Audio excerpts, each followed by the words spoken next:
Hello and welcome back to The Anecdotalist, Episode 15, the Levelland UFO Incident. I'm your host, Paul Packard, and with me as always, my co-host, Jason McKinney. How's it going, everybody? Tonight's episode takes us to Levelland, Texas, the site of the famous 1957 encounter. I'm very excited to jump back into an alien encounter, and as always, I'm just going to jump right in. Jason, are you ready? I am. I'm really excited about this alien encounter. Okay, here we go. 10:30 p.m., 4 miles west of Levelland, Texas. A pickup truck rolls down Texas State Route 116. After pulling the truck onto a side road, they spot up ahead a cigar-shaped object, approximately 200 feet in length. The object slowly lifts off from the ground before roaring overhead, killing the engine and plunging the truck into darkness. Bright flashing lights flicker overhead before quickly vanishing and restoring power to the truck. The occupants of the truck left stunned and confused. This is the Levelland UFO incident.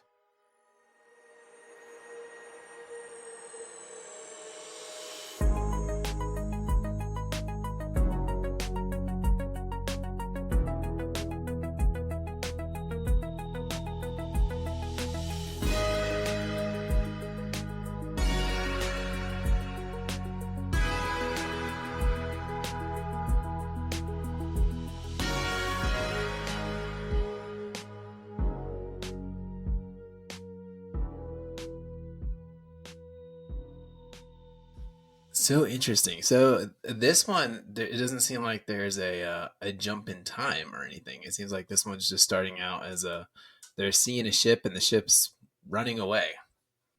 Yeah, it's super interesting. This episode has a bunch of encounters just like this, but then a couple of them have differences here and there. We'll get into each one of those. And so what we're going to do is we're going to run through a timeline of that night and all the encounters, and then we'll do the investigation portion, and then we'll wrap up with theories before getting into our own stuff. But you're right. That initial little cold open that we just did is basically displaying this vehicle that just is sitting on the road. These guys come upon it. It flies over and they lose power. And there's a lot of this throughout this whole episode, and we'll get to that as we go on. This is the first episode in which we had an alien spaceship cause a vehicle to get the electricity cut off, right? I don't think any of our other episodes have like where the vehicles just stopped. No, I think you're right. The Betty and Barney Hill, when they got abducted, their vehicle was fine. They stopped on their own. Rendlesham Forest, the cars didn't have any issues, but remember they had problems with their communication. Yeah, I don't know if we've run into any of this electrical stuff, which is a huge theme of tonight's episode. So just keep that in your back pocket because this comes up time and time again. I'm just giving out spoilers.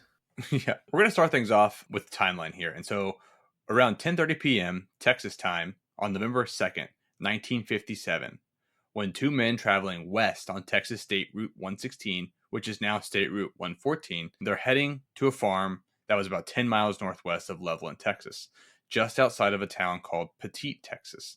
When they were about 4 miles west of Levelland, they turned into a side road, and the occupants, Pedro Sesuedo and Joe Salaz, they spotted up ahead a flash of blue-green light. They then realized what they were seeing was a 200-foot-long blue-green object lifting off from the ground from the road up ahead of them. As it starts to move towards them, it changes color to a yellowish white.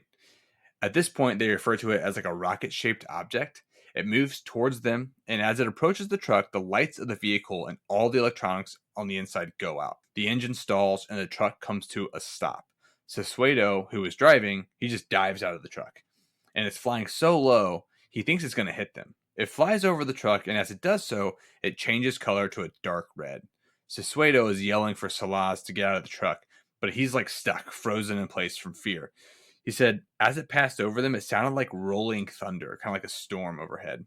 And the truck rocked back and forth. And as it passed overhead, it gave off some like really serious heat. And then all of a sudden, in like an instant, it shoots east towards Levelland in what Sesuedo estimated to be about 600 to 800 miles an hour. They watched for a few minutes before it disappeared over the horizon. After a few moments, their truck regained power and everything came back on as normal. Sissueto jumps back in his truck and they get back on Route 116 where they drive to Whiteface, Texas. They call the police within about 20 minutes of the incident and they talk to a patrolman named AJ Fowler about what they witnessed. He kind of just brushes it off and is like, okay, some drunk farmhand is making a prank call, and he just hangs up.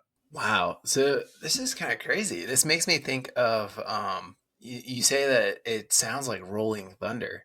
It kind of makes you wonder, I don't know, I just had this weird thought that maybe there's like alien ships in our thunderstorms, you know? It sounds like this could be literally something like heat lightning where you just hear the thunder, you see the lightning, like you see the clouds but it never really rains, you never really see a storm. And it just rolls overhead. Yeah, I remember seeing that when I was in Florida on a trip. I remember seeing that for the first time, being like, "What is going on? We have a storm, but we don't have rain." It's a very unique thing, and keep that in mind because storms come up later in our theories. So keep that in the back of your head. Oh wow. So these guys they didn't get abducted. They just saw this ship. Was there any like episodes of missing time or anything? No, and it's funny you say that because when I read about this, so you can read about this in multiple places, and we'll have the sources in the show notes here. But Salas, who's the passenger in the truck, he's kind of frozen. The way they talk about it is he's like is in shock. And my immediate thought was, oh, that's very similar to Rendlesham Forest. Remember when he touches the craft and he looks back and everybody else is standing there still, or just the other person was standing there kind of frozen in time. I was kind of thinking that. I don't think that's the actual case because there's no time issues here. Nobody gets abducted. Everything's accounted for. But my immediate thought was, oh, this is very similar to that or Betty and Barney Hill when they come across the craft in the road and everything gets kind of crazy for a second. And then all of a sudden they're back in their car. Right. So that doesn't happen here. They interact with the vehicle. There's only about 20 minutes that goes by from the moment that they see the craft to when they call the police. And so there's no missing time and there's really no similarities to abductions. They just saw a craft of some kind. Interesting. And I also think it's kind of strange about the shape of this aircraft too. Yeah, the shape is interesting. A cigar shape. We hear that a lot when you talk about UFOs. What I find in this story specifically is we have a lot of egg-shaped descriptions. Most of them say egg-shaped, but when Sissueto was talking about it, he referred to it as cigar-shaped. So that's the only, I think, time that it's referred that way. I think every other time it's referred to as oval or egg-shaped. Wow. So for the sake of the timeline, I want to talk about Mr. and Mrs. Comer Hall, who are about 23 miles north of Levelland and Littlefield, Texas. They don't call into Fowler and report this, but it comes up later during investigations. But I want to make sure we cover it here because this happens at 11 o'clock, right after Sissueto's phone call. It's in line with the timeline. A bunch of other of these encounters, they fall into a timeline based on when Fowler picked up the phone at the police station. But these guys are kind of different because they saw the craft at 11 p.m. And they basically describe it as an egg-shaped balloon, which resembles a fireball. And so off to the side is a smaller blue-green object. They both move away kind of southwards towards Levelland. They just see it for a second. Their vehicle doesn't shut off or anything like that. They just see it for a moment. So these guys are driving somewhere as well. Yes.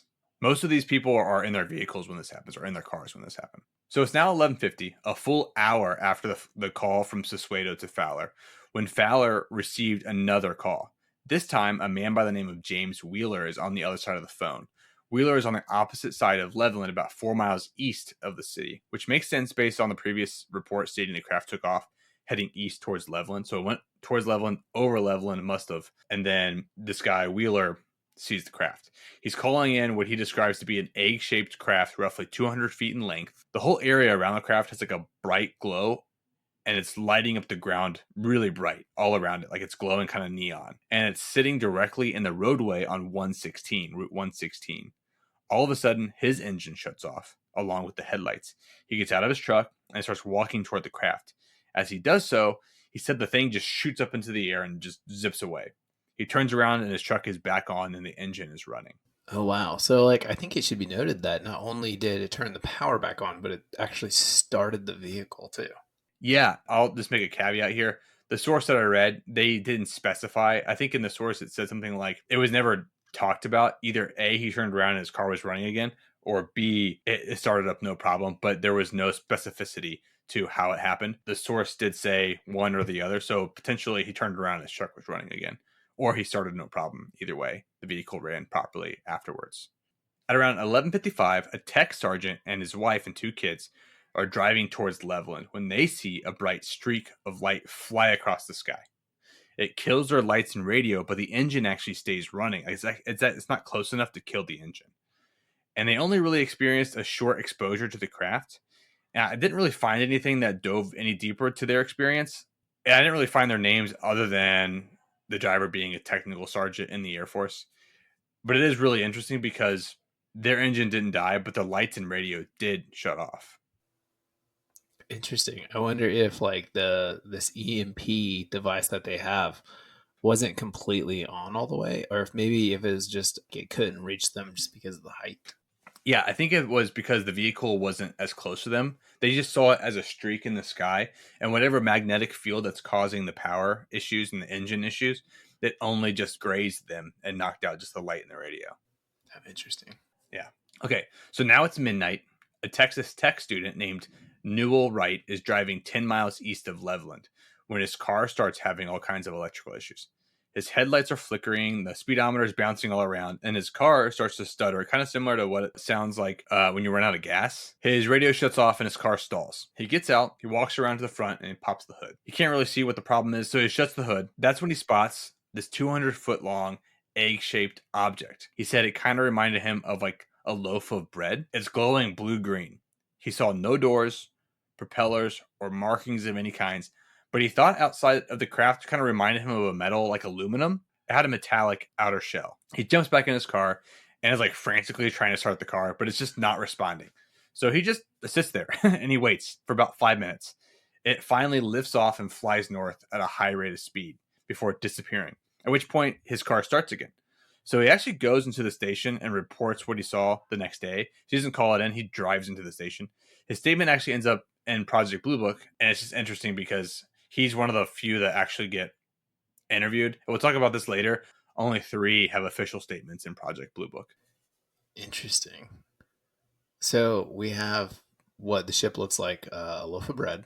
It looks like an egg shape, and it looks like a cigar. Yeah, I think it's kind of interesting because they all refer to it relatively as an egg shape or oval shaped object, but then a couple of them go further and say it looks almost like a cigar or a loaf of bread. He calls it an egg shaped object, but then refers to it as being similar to a loaf of bread. Interesting. So at this point, there's a pattern, and Fowler starts calling people. He puts a call into Texas State Highway Patrol, then a call to the Hockley County Sheriff's Department, the Lubbock Police Department, and ultimately Reese Air Force Base.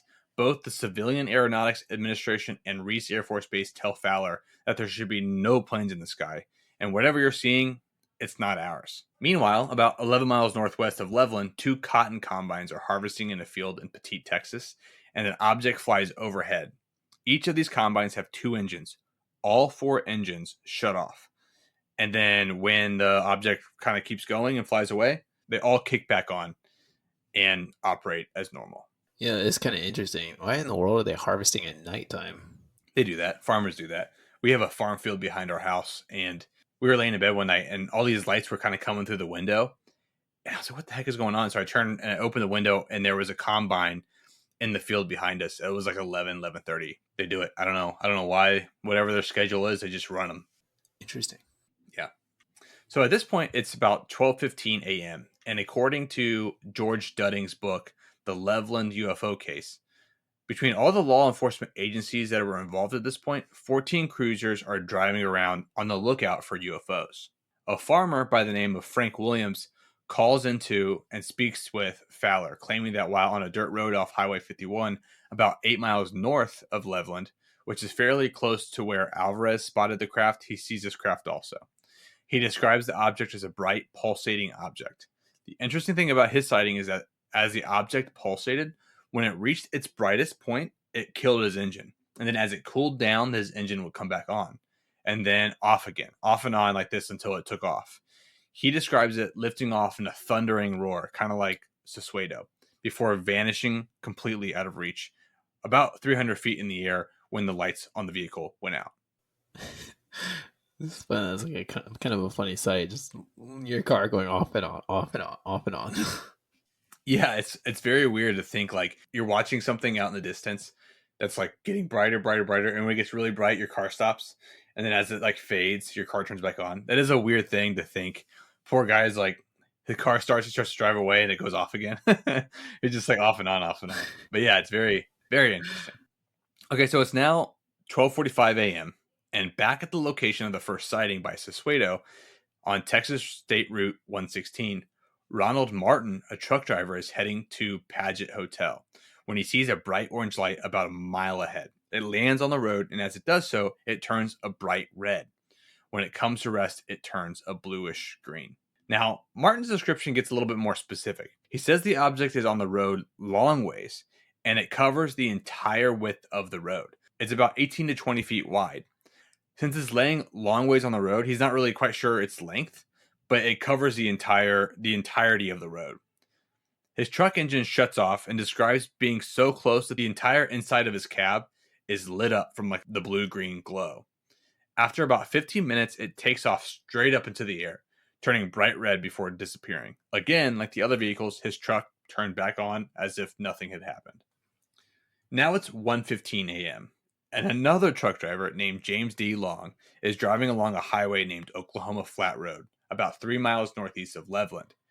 He sees something in the road up ahead that's not emitting any light. As he pulls closely, suddenly it lights up and his truck shuts off. He describes the object as being 200 feet long and pulsating a bright light, like that of a neon sign. He gets out of his truck and approaches. When he does so, it takes off vertically and he loses consciousness. When he comes to, the craft is about 200 feet above him and drifting away slowly before the light goes out completely. He runs back to his truck and starts up normally. It's now 1:30 in the morning. Dude, I would not have the guts to like walk up to an alien aircraft. No, I know. Well, it's funny too because I don't think he really knew what it was. I do want to take a second to think about this though. He's the only person in this entire story that I'm telling you tonight that loses consciousness. And when we talk about UFOs or these different interactions with whatever these are, whenever someone loses consciousness, I feel like they probably got probed at some point. This is never discussed. His interaction was just a quick little statement, basically just corroborating everybody else's statements. And his though, he loses consciousness, and we don't go much past that. I would love for this guy Long to be hypnotized and see if they can pull anything out of him, because that's how like half of our UFO stories come from people that had some weird interaction with something where they lost consciousness. They went to like a hypnotist and they got their memories pulled out, and it's like lo and behold, hey, we were on this craft and we got probed. But this guy Long, he lost consciousness, and it's like a classic like Texas guy. He wakes up and just runs back to his truck. I just picture him with the cowboy hat on, like, oh my gosh, going back to his truck. Well, I mean, I would probably be running back to my truck too, especially after I pass out. Something is there that shouldn't be. Yeah, something's going on for sure.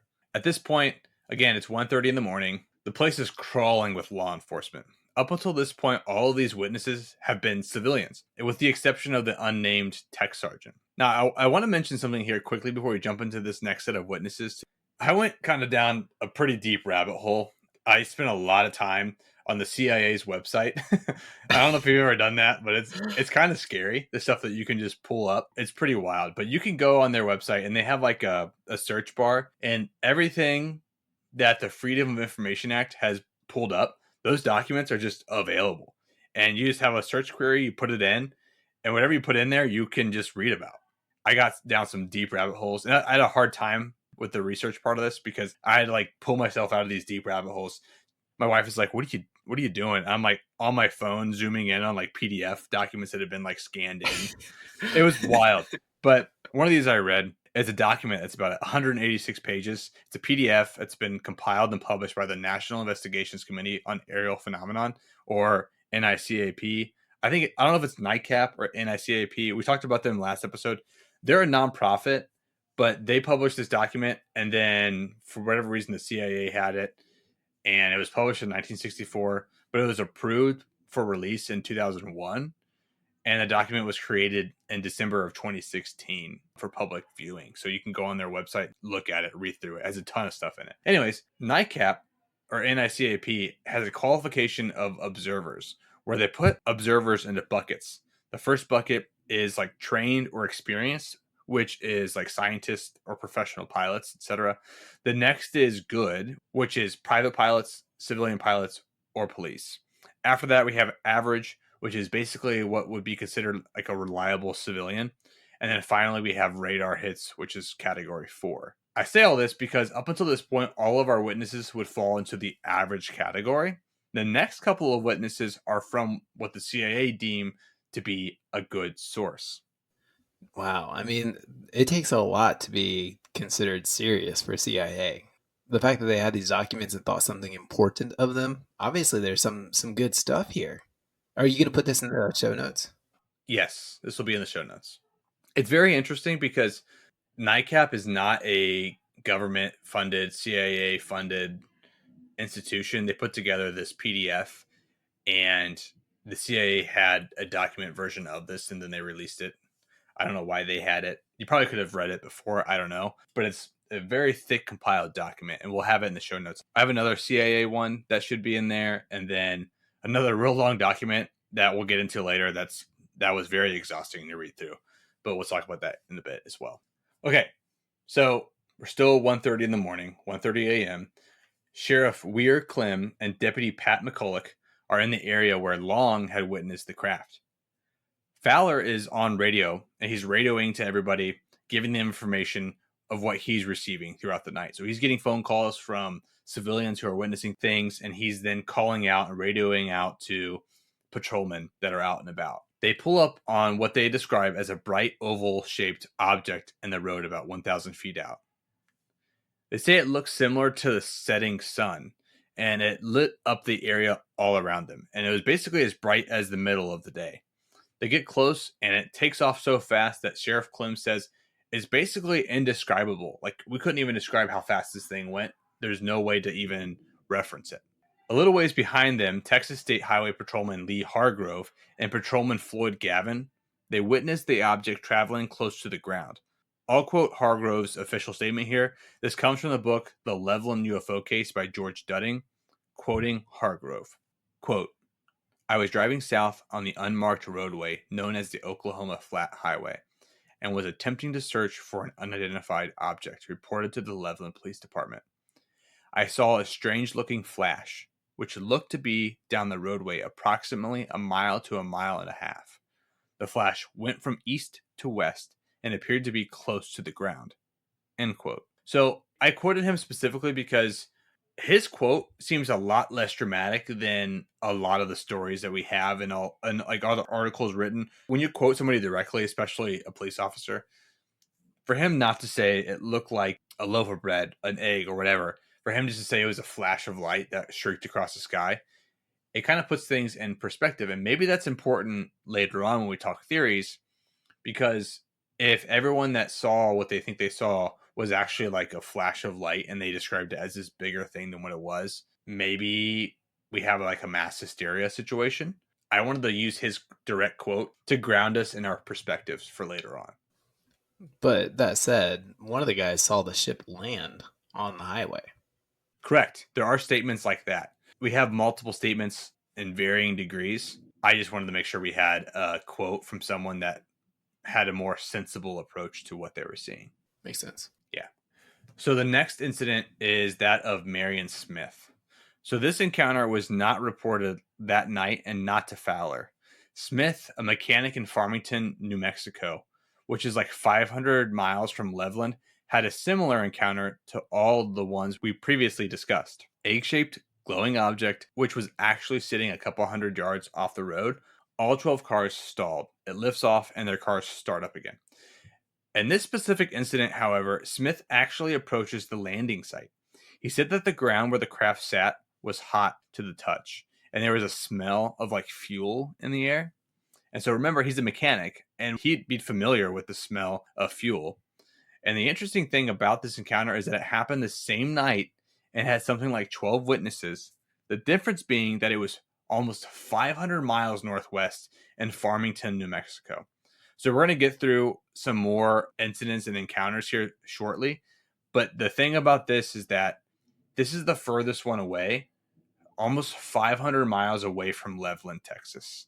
But they did see something extremely similar to what everybody else was claiming to see. I think it's also kind of nice that we have a mechanic here that's saying the ground was hot and it smelled like fuel. I think it's kind of nice to know, okay, well, this thing was real. There was something here. I think what's interesting about him claiming that it smells like fuel, it makes me think or assume that it's terrestrial, like it belongs to Earth. If it smells like a fuel that he's familiar with, you would assume that it comes from burning fossil fuels, which is what our vehicles do.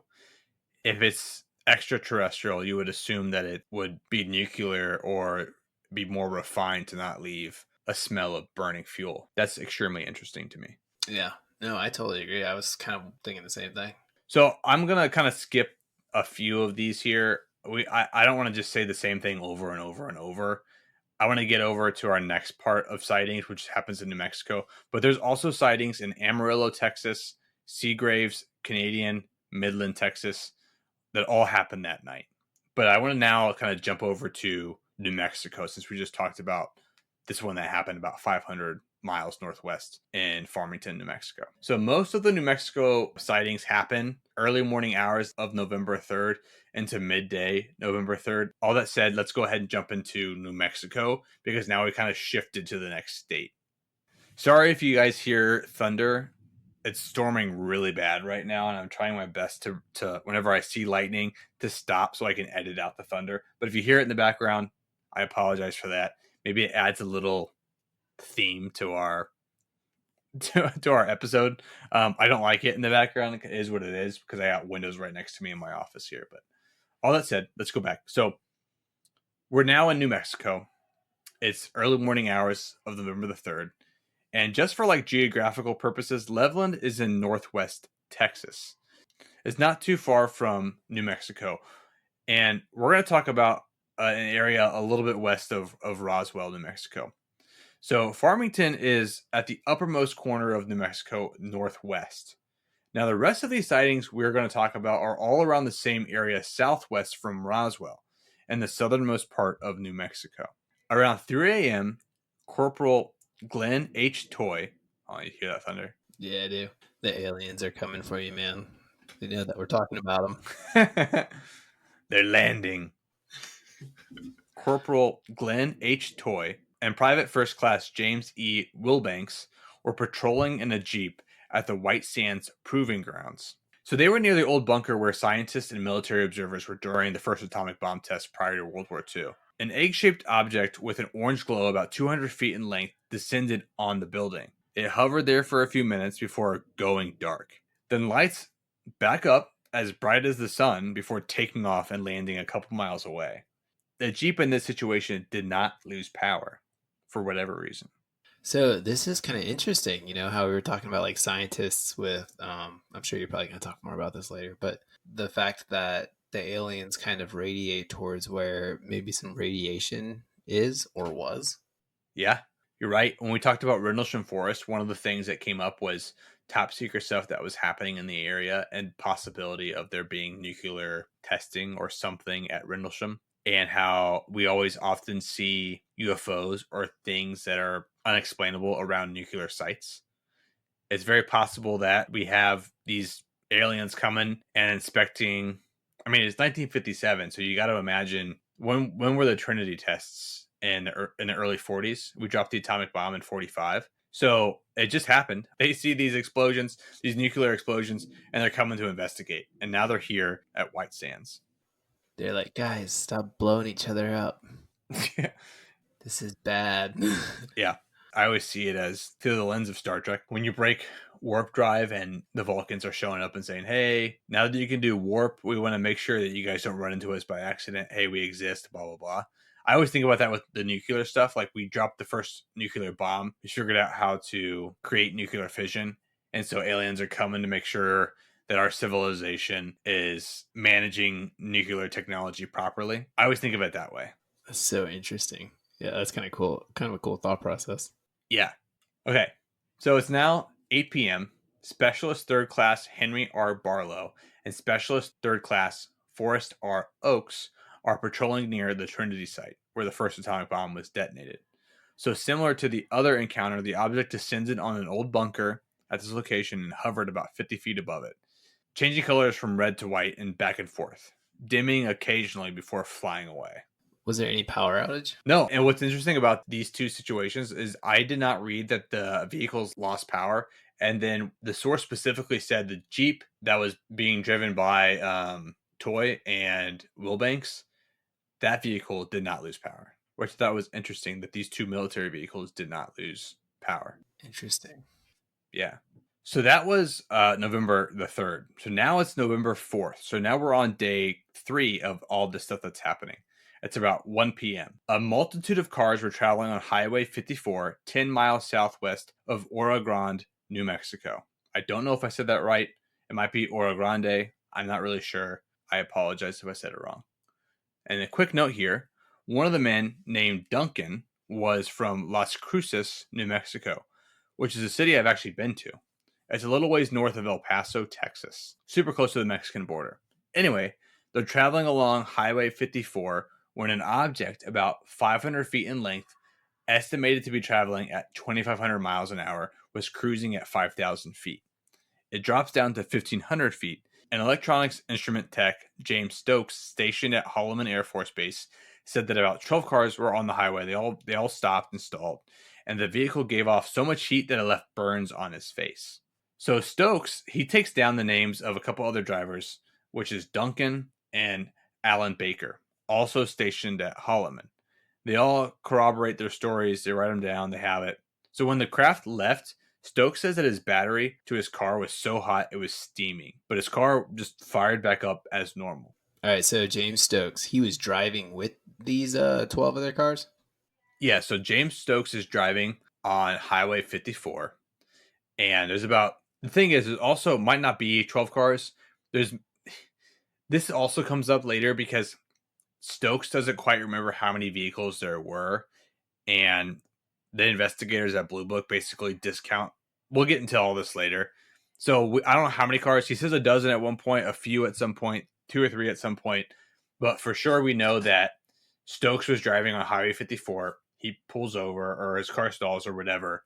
And then there's another driver that just gave his name as Duncan, and another driver named Alan Baker. So 3 of them total that Stokes writes his own name down and those 2 names down as witnesses to this event. Dang. So I don't understand how in the world this like heat caused burns on his face. Like, Yeah, the burn thing is really interesting. So it basically says the vehicle flies over. It's so hot, he's looking at it, and it causes like sunburn type burns on his face. At some point, he calls it severe. At some point, he calls it like mild burns. And that's another thing that gets brought up by the investigators saying they try to discount him. Is they're like, well, you called it severe at one point. Now you're calling it mild. His face being burned slightly or severely, whatever, it's corroborated by other people that talked to him after the fact that he had like mild like sunburn on his face from this event. so I wonder if this is like radiation burns. Yeah, I don't know. That possibly could be the case. I mean, could be radiation, could just be it's giving off a ton of heat because if you remember earlier I talked about the heat on the ground from the area that it was sitting. Other people talk about the heat they felt as it flew over. It could be radiation, it could be something else just based on what these statements have in them. People are sensing heat from this vehicle. The very last encounter I want to talk about happens on November the 4th around 7:30 p.m. and is by a border patrolman named Burton. He's patrolling right outside of El Paso when the electronics on his car go out and the engine dies. An egg-shaped object with a bluish glow flies over his vehicle about 100 feet above him before rising straight up and then zooming away, at which point his car starts again. So just talking about geography here for a second, if you're unfamiliar, El Paso, Texas is like that little point like southwest of Texas, the very, very edge of where it connects to New Mexico and Mexico. And Las Cruces is barely north of El Paso. And then south of El Paso is Mexico. So like All this is happening west of Levelland and south of Roswell, kind of towards the bottom of New Mexico, close to the border. So that was a lot. And I hope it wasn't too like serial in its delivery. But that's kind of how the story was. You have a ton of witnesses of similar objects happening all within so many hours of each other in kind of a relatively small area. I want to switch gears here and get into the investigation, but I do think it's interesting that we had so many different people all around the same area see the same thing essentially.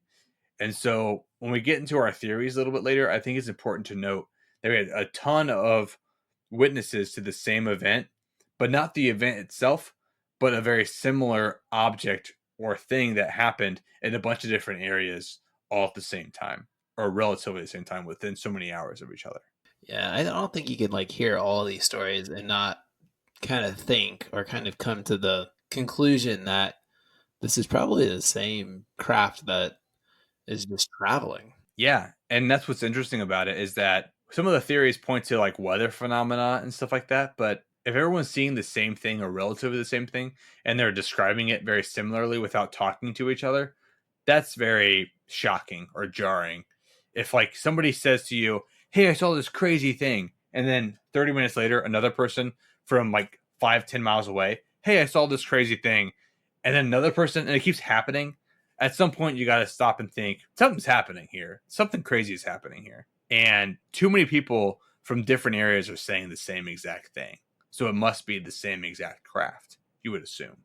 Yeah, and obviously this is seen by law enforcement. Let's go send out some police officers to try to find this thing. And obviously thinking the same thing. I think the police officer thing is interesting because that's more at the like community level or the town, small town level. When it gets to like actual government, when you have this many corroborating people saying the same thing, that's when they try to compile it all and then shove it away or hide it away. These police officers that are taking it seriously, that's what's incredible to me. And you can go and look in our show notes. There's so many stories, sources. We went through most of the big ones and a lot of the stuff, but there's some that I didn't cover because it was kind of the same thing over and over. But it's like a lot of the same thing over and over. And you got to sit and think something happened here. I don't know what it was, but something happened here where these people saw the same thing 4 miles, 10 miles, 8 miles, in one case, 500 miles away. And they all reported it and it all matched up. So I know it was a lot, but I want to jump into the investigation now here. And so the first part of this investigation piece I want to talk about is Major Daniel R. Kester from Reese Air Force Base at Lubbock, Texas. Not really sure how that's pronounced. I apologize if you're from that area. I was sitting in Lima, Ohio 4 or 5 years ago, and I was listening to a podcast and they called it Lima. And I was like, these guys don't know how to pronounce Lima. And now I'm like I'm doing podcasts and I'm like, I don't know how to pronounce this and I feel bad. If you live in the area and you know how it's pronounced, I apologize if I'm butchering it. I get it. I have been there. Lubbock, Texas. It's a little ways east of Levelland.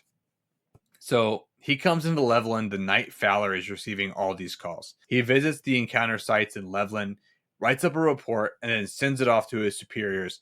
He basically concludes that there's no logical explanation for what took place here. His report ends up initiating a Project Blue Book investigation. I'm not going to spend a ton of time explaining what Blue Book is. If you've been listening to our podcast for a while, we've talked about Blue Book and all the information that's in that. Jason, you should know what Blue Book is. I've told you about it multiple times. It's the arm from the military, the government that handles UFO stuff. So before investigators arrive, James Stokes does an interview with Terry Clark from the radio station named KALG. It ends up all over the news. Terry confirms that Stokes has some burns on his face. Nothing serious, but like mild redness. So the source I was talking about earlier is called The Fifth Horseman of the Apocalypse. UFOs, A History, 1957, November 3rd through the 5th by Lauren E. Gross. There's a lot going on in this document. It's just a ton of stuff. I had like the hardest time going through it. It's just basically like a dumping ground of a ton of information, documents, newspapers, articles, clippings, all just kind of compiled in one big PDF. So it's in the show notes. Have at it. Read through it if you like. There's a lot going on there. Anyway, Clark does his evening newscast. He's discussing the Levelland reports and also the White Sands encounter. Remember the White Sands encounter over where they tested the nuclear bomb? When he gets off the air, he calls a man by the name of Ken Prather at Base Ops Missile Center. And he asks him, he's like, hey, do you have any insight as to what's going on? Have you guys seen anything? He tells him, he's like, hey, I had this interesting story. I heard this guy, he was a tech 30 miles north of El Paso, and he gives him his name. His name is James Stokes. So Clark gets in touch with Stokes and he interviews him. He basically is racing to beat the military to this guy. He wants to interview him before he's been like contaminated by the government. So he tries to reach out to the other witnesses on the road, but he has no luck doing so. It's like 2 hours worth of this, but he has to run the story by 10 p.m. So he runs the story kind of as is. So after he does this interview, the next day, Terry wakes up and he's getting like phone calls from all over the nation asking about what happened here. All these newspapers, they want to run the story and they're trying to get Clark's information as to what he had so they can run it themselves. The military investigators, they show up and immediately they just take Stokes. The way I read it was like they didn't give Stokes any time to think about it. They just showed up, grabbed him, and pulled him into a room. And it all kind of seemed extremely chaotic. And they basically just undress Stokes. They discredit him. They just go after his character. They go after all these things. They say, like, what I said earlier about he had mentioned his face being severely burned. Well, it's only mildly burned. He had misquoted how many cars were there. So they just like hammered him.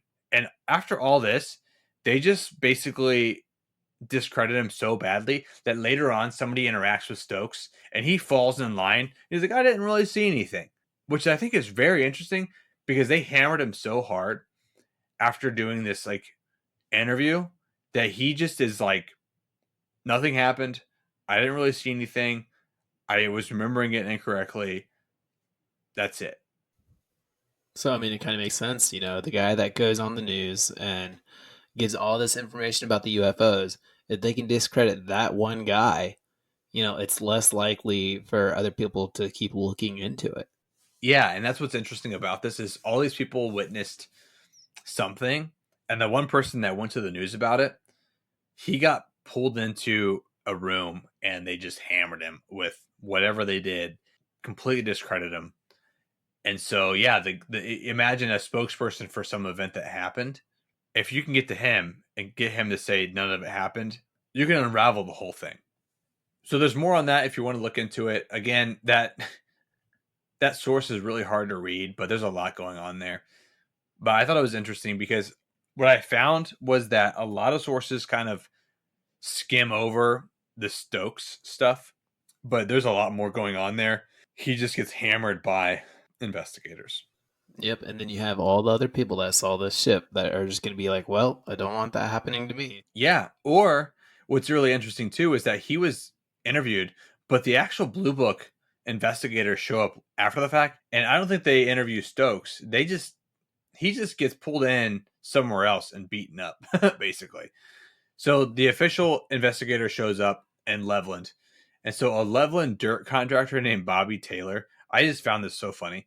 He follows him around and he's like, yeah, they let me just follow them around as they did the investigation. He was just curious and just followed them around. And they were cool with it. And so I'm going to quote the article I was talking about earlier. Again, The Fifth Horseman of the Apocalypse UFOs, A History, 1957, November 3rd through 5th by Lauren E. Gross. And it's quoting Bobby Taylor, what he witnessed. Quote, all he did was take statements. He had a form, 4 pages long, to fill out. It was one of those regular Air Force forms with everything you could possibly think of. He asked for a map of the county roads in the Levelland area, so I went over next door and got a map. He didn't even bother to go out and look at the places. About the only thing he was interested in, that I could tell, was the motors and lights being stopped. He was dressed in civilian clothes, but I noticed he was wearing those black Air Force shoes. He had an army guy with him, and the army guy was showing him a lot of respect. End quote. So this investigator, I don't really know the situation with this guy, but it comes off to me as like a Men in Black situation. But he's unnamed. He just does his own thing. The army guy that's with him is like, this guy is way above my pay grade. And he's investigating, but he doesn't really dive deep into anything. He doesn't go to the locations where the things happened. He only takes a few statements. He has a form, he fills it out, and he leaves. I just find it very weird. The whole thing is very weird. I mean, it could be that he said, yeah, I'm just going to leave. But it could be that he went to those areas, He just didn't want the contractor to know. I mean, that would make sense, wouldn't it? You don't want a contractor following you to each area to like see what you're looking at and to notice the things you notice. Yeah, you're right. He could just be thinking, I'm going to shake this guy, this good old boy from Texas, and then I'm going to go and do my own thing after the fact. But yeah, it was very weird that he didn't really give a name. He had this like air of authority. But yeah, maybe he shook this guy. I'm heading out. I'm not going to tell you where I'm going. And he was actually going to the sites. Yeah, that makes more sense. So let's talk about Project Blue Book, because that other investigator, I read about him. I'm not sure if he was affiliated with Project Blue Book, if he was the same guy or not. But Staff Sergeant Norman P. Barth, he comes to town and investigates. Barth interviews Newell Wright, James Wheeler, and Pedro Susueto. So just 3 people. He goes out and investigates the landing sites. He gathers some information on the weather. So basically he only spent a few hours there before leaving. So the official record reads as such, quote, after every extensive checks and detailed investigations by the Air Force, with complete collaboration with both Air Force and non-governmental scientists, it was concluded that the sighting was due to a very rare phenomenon, ball lightning, end quote. Ball lightning. I know. It just reeks of, they're just discarding everything. He only interviews 3 people. There was tons of people that saw this. He's only spent a few hours. He should have spent way more time there. And he comes up with ball lightning, wraps it up, and he rolls out. I would like to know the science of ball lightning turning off electrical vehicles. Yeah, and that's what's interesting, because J. Allen Hynek, who we've talked about in the past, astrophysicist, scientist who worked with Blue Book, he was busy during this. He was tracking Sputnik 2, and he just kind of went along with the findings. He would later discredit the conclusion of ball lightning, and he's on record as saying, in hindsight, the investigation wasn't taken seriously. But when I was reading what he was saying about ball lightning, it would have to take a massive amount of energy to kill an engine like that. And if it happened in multiple places across New Mexico, across Texas, it's hard to imagine that's what happened, because ball lightning is so rare and has to have the perfect weather conditions for something like that to happen. And if you're talking across all these locations, you're also talking tons and tons and tons of energy that has to be dispersed to cause engine failure or electronic problems. And then for it to land on 2 military bases where nuclear things were tested, and it not to kill the electrical power at those specific areas, that just seems kind of odd. My thought is it's actually technology that the Air Force was testing, and they had it in full tilt around civilians, but not when they were on military bases. That's my thought. But we'll get into that later. We'll dive deeper into that later. I want to focus in on National Investigations Committee on Aerial Phenomenon, or NICAP, NICAP. We talked about them a little bit earlier. Blue Book had a very quick, this is what happened, it's ball lightning, I'm out of here. So the NICAP, the nonprofit UFO Investigations Committee, was led by Kehoe. We talked about him during, I think, the Betty and Barney Hill abduction episodes, part 1 and part 2. But for this one, a man by the name of James A. Lee, he claimed that these crafts were UFOs from neighboring planets. Now, I want to point out that Lee was also the head of the Interplanetary Space Patrol. He made claims that the magnetic fields caused electrical problems with the cars, and that was a telltale sign of extraterrestrial life. This is just, I think he's a little bit deep. I think this is more like woo-woo. I think he's pretty far into it. His thoughts on the magnetic fields, though, I think are justifiable. For something to knock out electronics, it probably was a magnetic field. For that to be a telltale sign of like UFOs from neighboring planets, I don't know about that. It is very interesting that these guys kind of come in because they felt like Blue Book did such a poor job that they're like, oh, we're going to get into it. And he's like going on about neighboring planets with UFOs and stuff. He's just like way deeper into it. Yeah, this kind of getting into like the far-fetched like theories. Yeah, he's deeper than I'd like to go for now. Before we wrap up, let's get into some theories here because we're at that point of the episode where we talked about the timeline, the investigation. Let's talk theories. The first theory is that of ball lightning, which we talked about this a little bit earlier. There was really no severe weather going on. J. Allen Hynek himself talked about and discredited the ball lightning. I think it's just too rare for that to be the thing. If you've ever seen, there's actually a video that you can watch that someone captured ball lightning where it's like this ball of blue light that floats through the trees. I'm not sure if you've ever seen it, but for it to be as large as what people are describing, as in many locations that people are describing, as powerful as people are describing, I just don't think that lines up with anything. I included it because that's what Blue Book decided would happen here, but I just don't think that theory actually makes any sense. The next theory is temperature inversion. We talked about this in our UFOs over DC episode.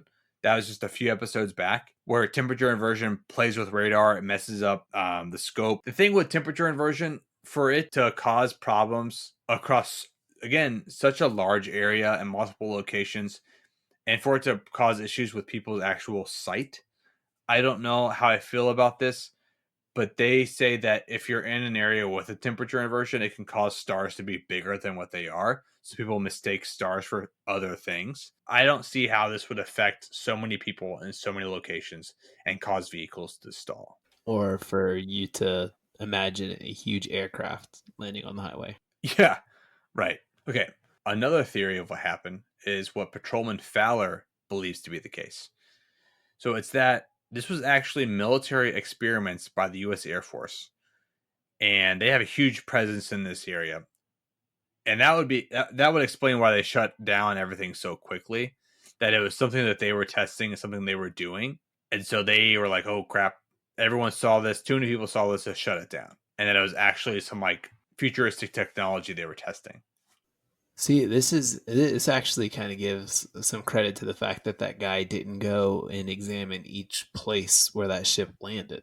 Yeah, Because it kind of makes sense. Because if he's already knows, where it went, and he knows what the area is going to look like, it kind of makes sense that he'd be like, "Well, describe to me on how it turned off your car." Like he wants to know how his technology worked. yeah, that was my thought. If like his superiors were like, "Hey, shut this down. Get some information on how it affected vehicles."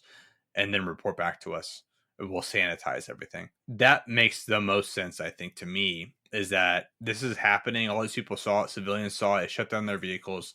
Anybody that spoke out publicly, like Stokes, they just get hammered into saying nothing actually happened.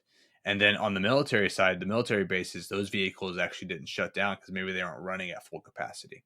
Again, I don't know, but to me, this feels like the most logical theory of everything. Well, in the same breath, it kind of makes you wonder if this was all the case. Why was it the soldiers on the military bases? Why they would be allowed to say something about this? It could be one of those things where they saw it, they were like, what is this? We don't know.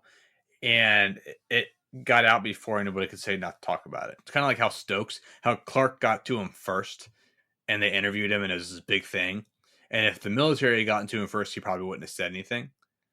I think it's kind of like that, where they just like had reported what they saw and it came out publicly. That makes sense. Yeah. The last theory is aliens. If it was truly intelligent life controlling these crafts, how do you even actually determine if it was U.S. Air Force personnel or if it was aliens? And I don't know. So if you're Lee, you're going to be like, yeah, this is from the planets next to us, the neighboring planets, because he's a part of the Interplanetary Space Patrol. How do you really identify what's alien technology and what's terrestrial U.S. government technology? I think it's too hard to do that. We don't have any abductions. We don't have anything where people are seeing aliens of any kind. We have mostly lights in the sky, crafts that when humans walk up to them to take off and try to like leave the area. I don't know. I just think we're talking about aliens. This is an alien episode. This is a UFO episode. So let's always entertain things. I don't know if that's the case here, but that is one of our theories, that this was actually extraterrestrial life in the form of these big glowing egg-shaped objects that kept landing in Texas and New Mexico in 1957. I definitely think it's either aliens or military. And honestly, I would have to say that I would probably lean more towards the alien side. Oh yeah? Yeah, just because like I understand that, the guy that the mechanic that smelled gas and felt the ground was hot, that kind of makes me think like it's more coming from Earth.